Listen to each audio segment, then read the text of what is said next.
Welcome to Young Strength, episode 4, a Zoom series focused on connecting young strength and conditioning coaches and members within the field and talking about perspective as well as training concepts. I'm your host, Lockie, and I've got a pretty special guest. I'd say he's a pretty special guest to me, Matthew Keech. Matt, how you going? Yeah, pretty good, doing well. Excellent. Now, for anyone that's wondering if Matt's a little nasally throughout the interview, he is recovering from COVID. So big thank you to Matt for obviously taking some time out of his day. I know he can be feeling a little run down, so we'll do our best not to overrun the brain a little bit. But Matt, why don't you give us a second and just obviously introduce yourself? Yeah, so my name's Matt Keech. I'm a clinical exercise physiologist. I'm working out of Melbourne at the moment. Grew up coaching volleyball, and I've had other gigs alongside Lachlan, actually, coaching athletics, some throwing sports and things like that. But really found my footing stepping into the clinical world, sort of working with pain, injury, chronic conditions. What's the group that you're with at the moment, Matt? The Biomechanics is our clinic's name. We have two clinics that operate out of Melbourne, one in Footscray, one in Port Melbourne. And they've been running for a while now. The work there really sort of different from what I was doing previously. Learned so much in the short time I've been there. And the crew there is absolutely awesome. They're all great. And I guess that's something that I kind of want to delve into before we actually get into the questions is the clinical practice that you're obviously at is probably a little bit left of center when you look at traditional exercise physiology. And I thought I'd just get you to flesh out a little bit more on that. Yeah, so it's a bit of a tricky one because I feel like the term traditional exercise physiology is a hard one because exercise physiology is still a little bit of a young profession in terms of how long it's been around for compared to things like physios and chiros and things like that clinically. A lot of the traditional stuff, you think you're going to a clinical setting, you think you're going to walk into something like a physio's room where there's a bed or a table where that you get sort of some treatment on, maybe a couple of weights in the corner, things like that. I know I have actually worked in places that are much more like that. We're quite a big facility now, which is really nice. And it's a good mix of that sort of traditional element that you get. We've got a couple of treatment rooms and things like that. But we've also got quite a well fitted out sort of gym. We've got 3 squat racks, fully fitted with platforms, some really nice treadmills and roller equipment, skill mills, ski ergs, and lots of. It's been a really nice mix of that traditional strength and conditioning sort of environment with more of that clinical setting. I think I haven't had a person that's walked into the clinic and not gone, holy crap, what is this place? Because it's like completely different to what a lot of people are expecting a lot of the time. So yeah. Getting into the questions now, the number one question I ask everyone that comes on this series is the why. Why did you get into the profession? What drove you to have that why? I sort of started out, like I said, as a sports coach all through high school, then went and did exercise science through Deakin. Still very unsure of what I was actually going to be doing. Did a few research assignments and things like that. One particular biomechanics one that I know Locke would be very proud of as well. And found that I really enjoyed that, but very quickly sort of found that the numbers and the staying up till 3 a.m. looking at an Excel spreadsheet wasn't really for me. Dipped my toe in some clinical subjects and things like that and found that I really liked the idea of using the thing I love most, exercise and sport, to help people and to help people sort of improve their health or get back to sport or return to anything they want to be doing, whether it's sport or just daily life. And so that's when I went from the exercise science degree to the exercise physiology degree, the master's. And yeah, that's from there I was hooked. The ability to take something that I loved so much and was just something I did for fun on the side with strength training and sport, to be able to take that and use it as a tool to help people. That was exactly what I could see myself doing. With the strength and conditioning role or the coach itself, for you as a clinical practitioner, how do you feel the importance of the role of the strength and conditioning coach is when it comes to individual athletes as well as a team-based model? So I think there's definitely an important role in sort of strength and conditioning coaches. It's all going to depend from person to person about sort of how important that role is. So as I'm sure you're aware, there's probably some people that say they've got their S&C coach and that person sticks to their S&C coach, sticks to everything they say. And then you've probably got other athletes that you can give them their program, give them some guidelines, and they'll go off and do their own thing. So I think the importance definitely changes for sort of success in that sort of, like I know you're saying, that more sport and athletics stage. I'd say it's definitely a crucial thing. I guess with that as well, being a practitioner, do you feel that there's a massive onus or an importance for you as well as a strength and conditioning coach to communicate when it comes down to those interactions? Because I feel like that can often be a gap that some lower level organizations can sometimes miss, and even sometimes in the higher level organizations.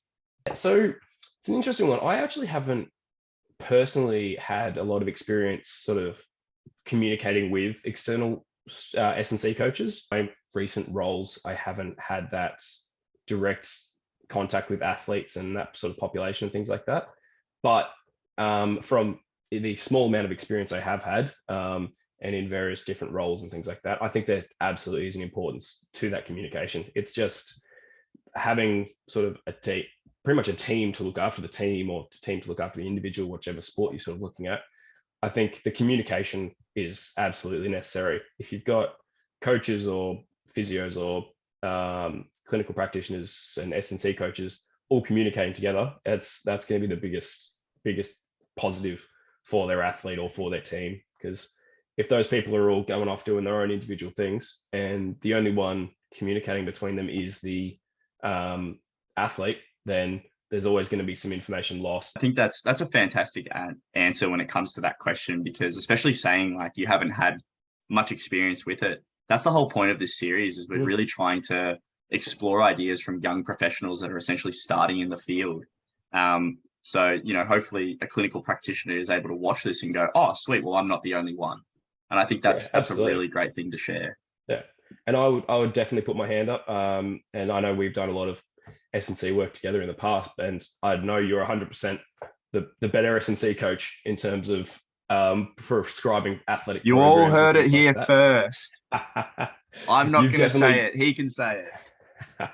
You've definitely got the better experience in terms of working with those athletic populations. And I've come to you a couple of times with, hey, I've got so-and-so athlete. What do you suggest? And I think about having that ability to have someone to chat to, or have people to bounce ideas off, whether they're actually related to the athlete or the client or whatever it is or not, is how you learn and grow. Once you sort of set yourself in, this is my person, what I say goes, I'm just going to make it up as I go. Like, you're doing a disservice to your client or your athlete. So having that ability to take a step back and say, actually, I don't know, let me consult with someone who does know, and we'll work it out.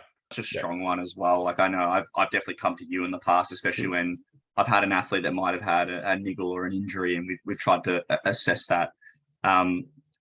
Moving on sort of from that, I'd love to stay on it, but in terms of going back to exercise physiology and obviously like your education from high school to now, who would you say has been a great mentor for you when we look at sort of the exercise physiology world, as well as obviously the strength and conditioning world? I was having to think about this question because I've had so many sort of over the years, and sort of in different roles and things like that. I'd say back in sort of early uni days, we probably had some pretty similar mentors with some of our demonstrators there. It's a tricky one because I wouldn't even, till I thought about this question, I really hadn't even thought about them as mentors. It was more just like they're my mates that I chat to about problems and nut things out. So one would definitely be our physio and on our team. His name's Johnny Chang. I'll just bug him by jumping in his office and saying, hey, got this problem, got this going on. What should I do? How can we help? And he's really good in the way that he helps me sort of think about things better. We brainstorm together. We do a lot of that work together. So he's been a really, really big help in my latest roles. The other one would be my big boss at work. He's our senior exercise physiologist and the director of our clinic, actually, Luke Postlethwaite. He's been absolutely stellar since I started. He's really changed a lot of my mindsets, sort of really helped me grow as a practitioner over the last sort of nearly 12 months. So it's they're both those guys have been massive helps in my career. Do you feel, especially like on the obviously the topic of your boss, do you think that he's had a great success with that because he's built such a welcoming team environment that is very collaborative and it's open to learning? I guess like to simplify it, it's more of a people first than business first environment. 100%.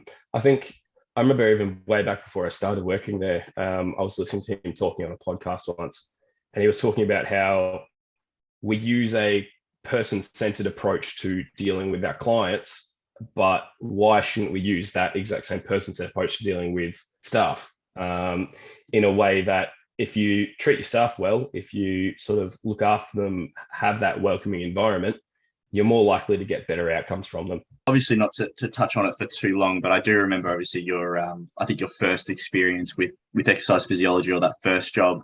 You know, it was very exciting at first because, you know, it was your first full-time job. And I think over time we sort of noticed that your booking times became shorter and the rates were going higher. And, you know, I think one of the things that I can commend you for was, you know, you didn't want to be part of that, and you wanted to do something that still contributed to benefiting people. And I think when you did that, I definitely noticed that you were a lot happier as a person as well. And I think that really reflects on those methodologies of, you know, are you people first or are you business first? Yeah, absolutely.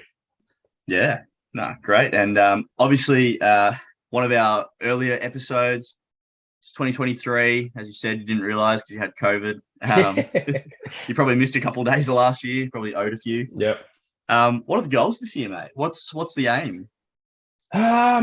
I am absolutely shocking at setting goals, but sort of something on the back burner I've had for a little bit. Once I obviously get over COVID a little bit more, is I've been trying to get into a bit more cycling lately. I've discovered, as you know, I am by far not an endurance athlete or enjoy cardio of any form, but I'm trying to change that, trying to get into a little bit more. So my aim is to try and get a bit more cycling in. I bought a bike last year and it's gathering dust a little bit in my house. So want to try and get that out at least once or twice a week this year. That's sort of one of my just nice, simple, easy goals. And I guess more sort of professionally, one of my big goals, sort of, picked it up on the tail end of last year as well, is I just mentioned that I've been trying to get a bit more vocal and out there on social media a bit more. And I find that's probably one of the best places to share messages, especially with young audiences and things like that. So I really want to try and get a bit more active, a bit more vocal on there, whether through my business's page or through my own personal stuff, just trying to share some messages, share some things that hopefully, if it helps one person out there, that's all I'm trying to do. So that's something I definitely want to keep working on over this year as well. Yeah. Yeah, fantastic. All right. Well, as always, we wrap up the show with a couple of rapid fire questions. I feel like you've kind of given away a bit of a hint to one of the questions. But number one, bike or swim? Definitely bike. I do enjoy a swim, but bike. Yep. Yeah. Definitely not running. Knowing no, Keech, not running. Yeah. We've learnt that one before. We've learnt that the hard way. Me and Keech definitely resonated our young uni days over, I think, definitely anime and video games. So my next question is favorite video game or video game that you're playing at the moment? I think, yeah, you're hitting me with favorite video game is a very tough question. Yeah. As you know, I've played very, very many. Yes. Probably favorite at the moment, and one I only just finished, was Horizon Forbidden West. I know we were chatting on the phone about this. I love the storyline. Great game. Definitely love that one at the moment. Yeah. Yeah. I want to throw one in here because I feel like it's a very relevant one for you. The one video game that you started playing but you never finished, because I feel like it's a big list. Oh yeah, that is a very big list. My Steam is full of those. The most recent one would be Assassin's Creed Valhalla. Oh yes. I never got around to actually finishing it, but there's all sorts. I remember way back in the day, I don't think I ever even finished Halo. Because I think I was playing it as a 10-year-old and got destroyed by the flood and gave up. Oh, but I could go on forever. There's so many games. Yeah. No, that's our alter egos. Current anime. You've always got a good one for me. I've got a few going at the moment. The most one I've been watching is One Piece. I've had to slow down on that actually because I'm starting to catch up, which means I'm going to have to start waiting for weekly releases, which is the worst with anime. So I'm going to slow down on that one. I think I'm up to about episode 2030, which just feels ridiculous to say. How long that anime's been going for, like 20 years or something. Oh yeah. But yeah, For anyone, anyone watching internationally, that used to pop up on Toasted TV. All my Australian people will know. Channel 10, probably about 7:30 in the morning before school. Yep. Sounds about right. Oh yeah, that was where it all started, mate. And final one. This is the big one. If anyone's going to listen to anything that Matt says today, this is the one. Favorite Melbourne eats. No pressure with that lead in. This man is a professional. He knows this like the back of his hand. He's never let me down.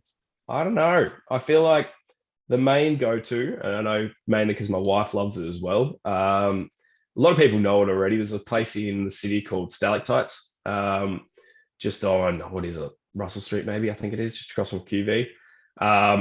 Amazing souvlaki's, really nice Greek place. My favorites there are their meat platter, nice big shredded chicken and lamb with salad and chips.